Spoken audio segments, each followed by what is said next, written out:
Morning everyone, Tracy from the Wildlife Garden. Thought we'd do a little stroll up the garden. I haven't done a catch up for a while. The garden has that August feeling. Just before autumn kicks in, it sort of begins to slow down and pull in. Seed heads are appearing, and that sort of lushness is now tinged with hints of dry brownness that will appear as the month goes on. Hopefully we'll have a good autumn colour-wise. It's been a dreadful July, well, at least 6 weeks really, because we're into the middle of August now, of heavy rains and dull days, not much sunlight. I can cope with the rain, but if it's followed by dull days too, it can pull you down a little bit. So the garden's looking a little bit quiet, so I think that's the best way of describing it. Shall we have a little look? The Japanese anemone aren't looking quiet though, they're looking beautiful. I've got 2 different ones here. The bees have been loving this. It's still a bit cool, it's quite early this morning, it's about 8 o'clock. But once the sun's on these, the bees are loving it, and they really buzz like when they're in a poppy. This is like a double flower. Picked up by the lovely fuchsia, the colours of the fuchsia, so it's a nice little colour combination there. I've moved some of the plants round. We've got a Joe Pye plant that's self-seeded in a pot here, and it was at the front of the border and a bit in the way, so I've moved that to the back. And as I had a large knapweed here that was absolutely thriving with bees, I've moved that to the back of the border too. This is the pot because they were a bit in the way. We've got lots of these are all seedlings I've grown of snapdragons. Whether they'll flower, I'm not sure. That looks like it's getting a flower bud actually at the back there. So yeah, the knapweed will flower at the back of the border next year. It was a joy to watch that, the number of bees on it, especially the solitary bees, absolutely loving it. So I'm off for a week shortly, so hoping I can just see little flower shoots coming. If we continue till, we can go into October with warm weather, so hopefully I'll have a nice display of snapdragons before the year finishes, the garden year really. Lovely cosmos there. It's all looking quite pretty. I've got when I was cutting back the knapweed, I accidentally cut off a head of the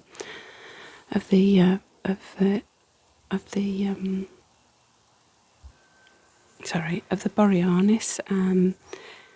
So I've just put that in a wine bottle. The bees have been visiting it. Let's go and have a look at the garden. Oh, there's a flock of wood pigeons just flying over. My hostas are still doing brilliantly. They've flowered gorgeously, and the bees, it's been so busy. The last of the hosta flowers are here. This is the last one to flower, but they've all flowered really well, and the bees have absolutely loved them. This area is my sort of bit of a wild area. Those are some old chairs that my son's supposed to be having and hasn't collected. This is my little pot where I've been growing carrots. There's carrots at the back here, but I don't think they're developing. They're my second crop. But my tomatoes are beginning to ripen. Look at those. These are a plum tomato. Forgot the name of them. I only grow a few each year. There's an abundance of them, but they're not swelling too brilliantly. But those are looking nice. They might be ready when I come back.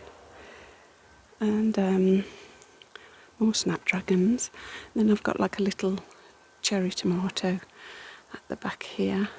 As to whether they'll develop, I don't know, but the bees have been busy with them. And the carrot's gone to, one of the carrots from last year has gone to seed. I love the seed heads. I really love seed heads.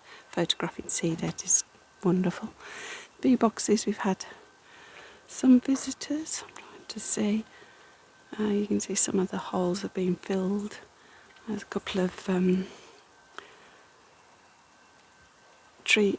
leaf cutters have filled those. So several bees have been busy this year considering the weather. This is coming into flower now too. I love this flower. but it's supposed to be attractive to bees, but I rarely see anything on it. Whereas this fuchsia, I wouldn't be without this fuchsia. Look at it. I mean, just wonderful with the lavender in the background. It's busy with bees once the temperature comes up a little bit. It's very early in the morning at the moment. There's a honeybee trying to visit there. That's a honeybee. And a wasp. Wasps are just out hunting now, continuously. Here's the lavender.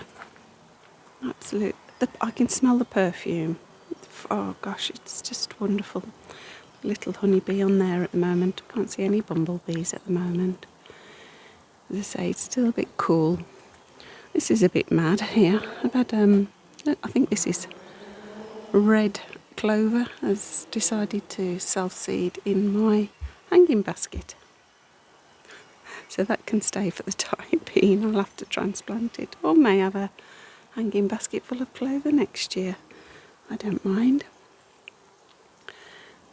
Continue up the garden. And we've got the goldenrod coming into flower. This comes into its own with the insects too, especially hoverflies. I adore it. With the crocosmia below. And Crocosmia lucifer just going over. Again, beautiful seed heads. They are amazing, their seed heads. Another lovely fuchsia. This border's been going over now.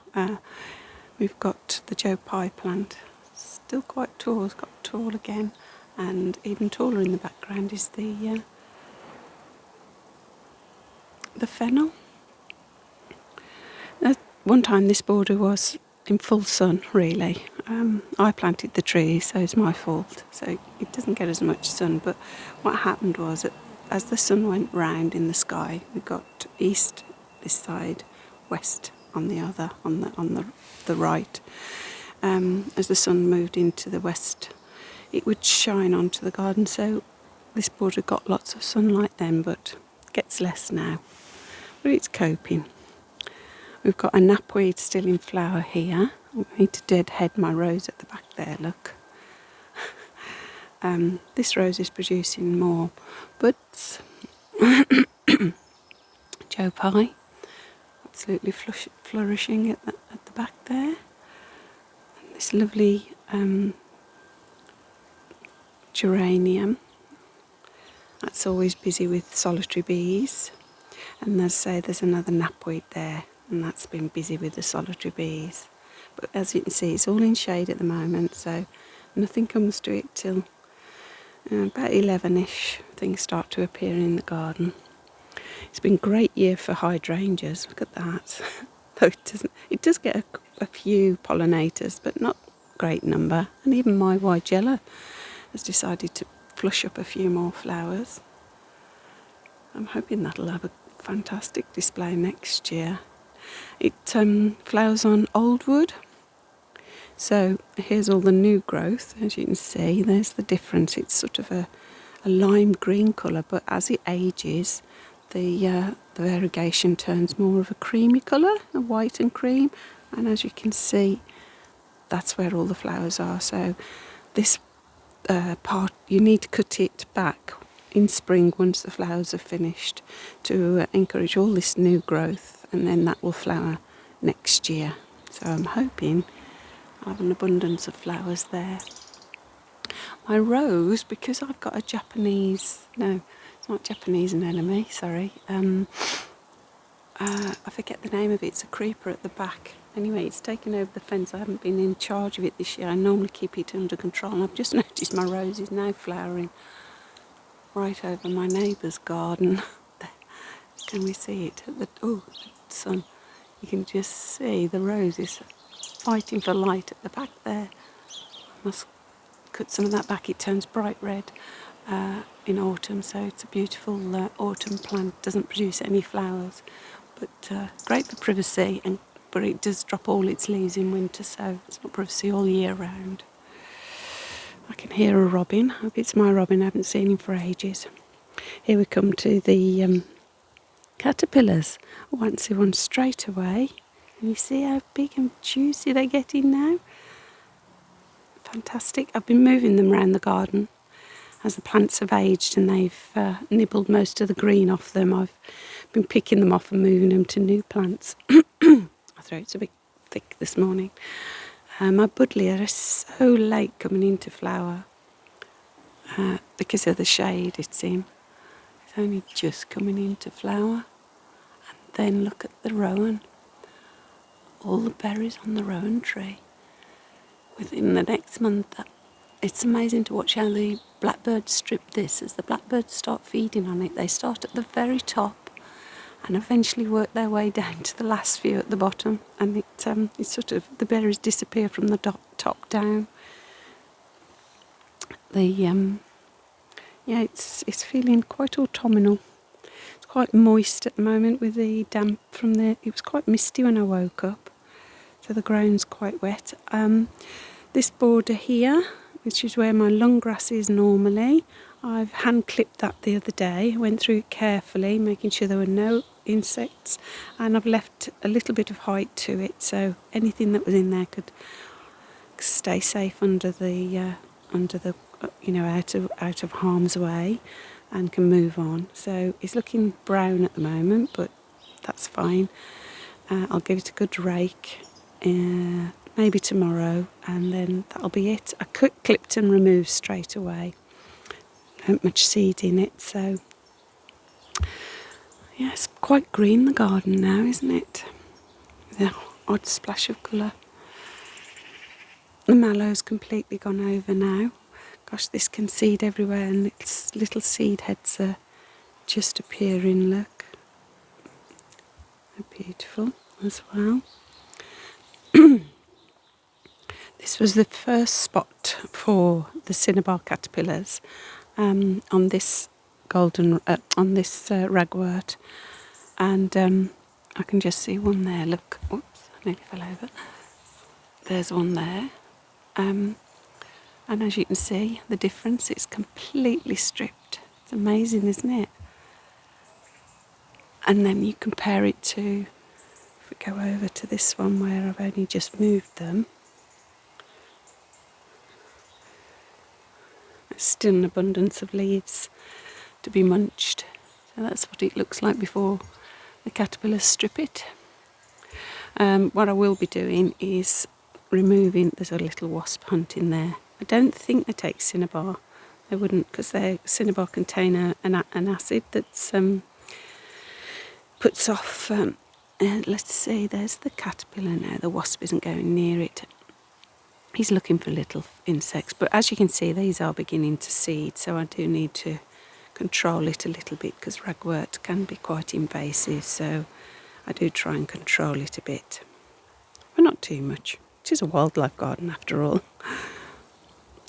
Continue up the path.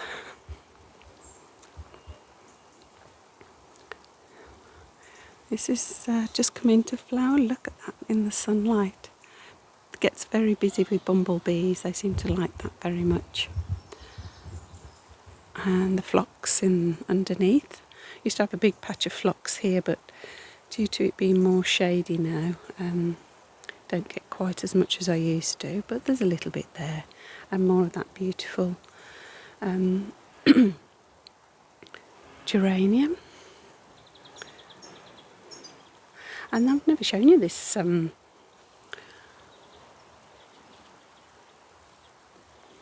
hosta in the background. This hosta, it must be, I'm trying to think, it's got to be 15 years old at least, easily. And it's in a pot. There's the pot. It's been in that pot for 15 years. Occasionally remember to feed it, but rarely. And look at it, because it's on, this is an old garden chair that was broken. I placed a piece of wood on it, put the pot on it, and it sat here so happily. Not a sign of, well, a little tiny bit in the background there. It's just perfect spot for a hosta. It's beautiful. It's just finished flowering too.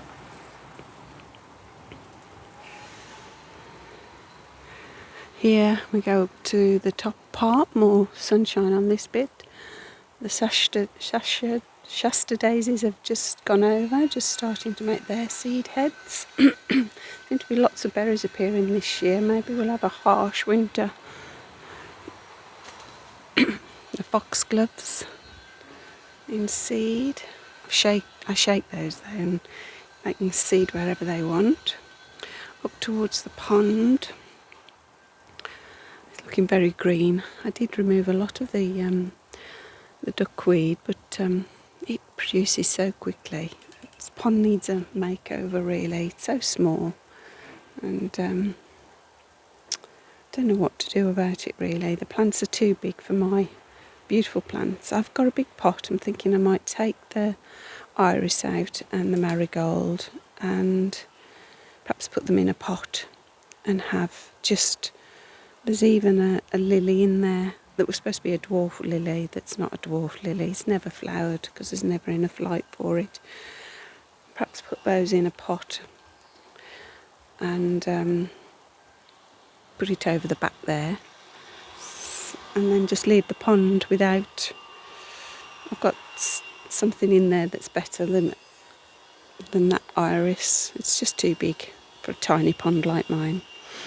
I've got the forget-me-nots, so they'll take over. I'll leave those in. Yeah, I might do a makeover on that towards the end of the year. I've mentioned the longwort. I've never seen my longwort look this good before. Look at it, it's incredible. It's going to be a massive...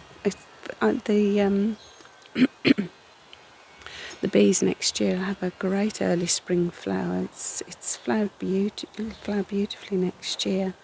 So fantastic and lushness. Lovely white cosmos there. I've got some foxgloves for next year coming up. Thousands of forget-me-not seeds. It's green on the ground because it's forget-me-not seeds. I've got to perhaps move those raspberries at the back. They're probably not in the right place.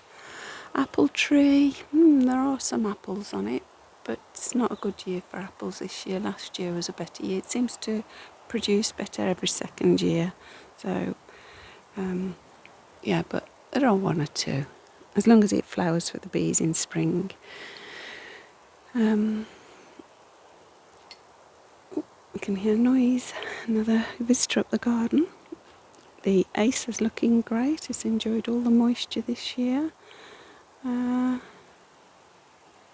It's looking very autumnal, isn't it? But, well, it's the 3rd week of August. Through the arch that's still staying up, although we've had no high winds to knock it down yet, but it seems still quite stable. And now we'll get into the real wilderness. And everybody's been saying because of the rain how much their weeds have taken over. This is the wilderness. This is the bit that I just try and leave as untouched as possible because the garden being so big. So let's have a little look. Got the buddleia just coming into flower here. Joe Pye plant. The pink and the purple together is lovely. When these trugs get damaging, that's one's got a crack at the back. I think you can see it at the back there. I just leave them to fill up with water. Get frogs in them. I've got 1 or 2 of these little buckets spread around the garden. At the top here. The oak tree has done well. It's quite bare at the bottom, but I can see some new growth coming there. So I have got a buddleia next to it, just next to it, and then it's wild. The rhubarb's still doing brilliantly there. Might remove this shrub this year. Doesn't do a lot, I think. The nettle bed, I chopped all the dead seed heads off, but they're all regrown, so some new growth at the top for insects. I've been picking blackberries, picked a lot yesterday. Still flowering though. Now my feet are going to get very wet because if I come down you might be able to see how wet the ground is. But this is what insects love. I do get bitten up here a lot. Look at the fern. It's absolutely stunning, isn't it? So all this long grass, which I don't need to touch. Oh, the drilling. That's the drilling on the renovation of the flats. I'll take you up to have a look. It's been going on before COVID, I think it was, did I say? So these flats are being renovated, and I try and come out before they start drilling. But just starting. All this long grass. It's great for bumblebees. Bumblebees like to hibernate on a north-facing slope in long grass. So this is west-facing, but it doesn't get much sunshine. So it's a cool bank. It's a little incline, and it's a great place for bumblebees to hibernate. So it goes untouched. It's not a problem. I mean, this is a big area, but my garden's big enough, I don't need to really use this. So this is literally is for the wildlife. I have to be careful because I get frogs up here a lot as well. So yeah, that beautiful fern. And then up to the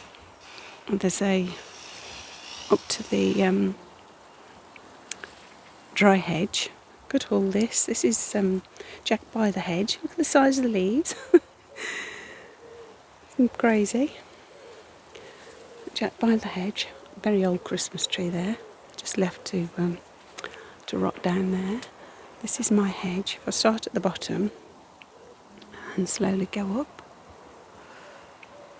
Yep, that's quite high now. I'm 5'2", and I'm holding that up to about 6 foot.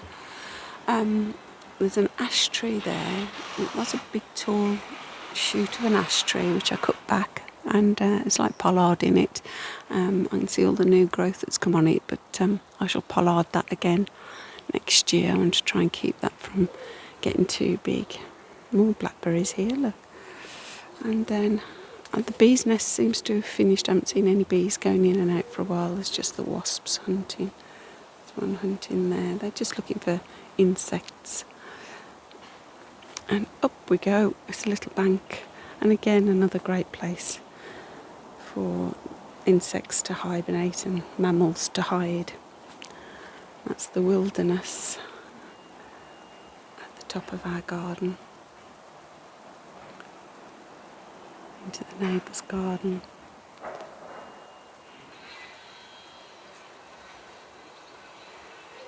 And back down we go.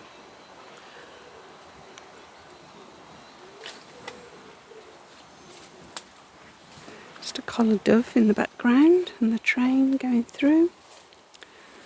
As everybody begins to wake up to start their day. And I think that will be it for today. I love it when it's this time of year because the trees grow so much at the top here. You just can't see into the neighbours' gardens at all. It's like being in a little woodland. Right. And it's great because you can see all the little hints of spring next year. Keep seeing where all the plants that are self-seeded are starting to come up ready for next year. I love spring. It's probably my favourite season, sorry. Yeah, so quiet stroll and a quiet morning and a quiet August garden-wise. This is when the garden is beginning to turn ready for autumn. But I should be photographing the seed heads because they're just as beautiful as some of the flowers that are produced.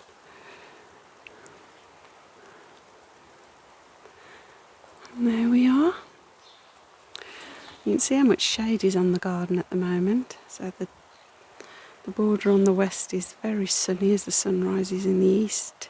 That can be a frost problem for some people. You do find sometimes if you get morning frost and then the sun comes up, it scorches the plants, but mine seem to do okay. There we go. the garden in the middle of August after a very wet summer and cool summer. Right, take care everyone. I'll see you again soon. Bye.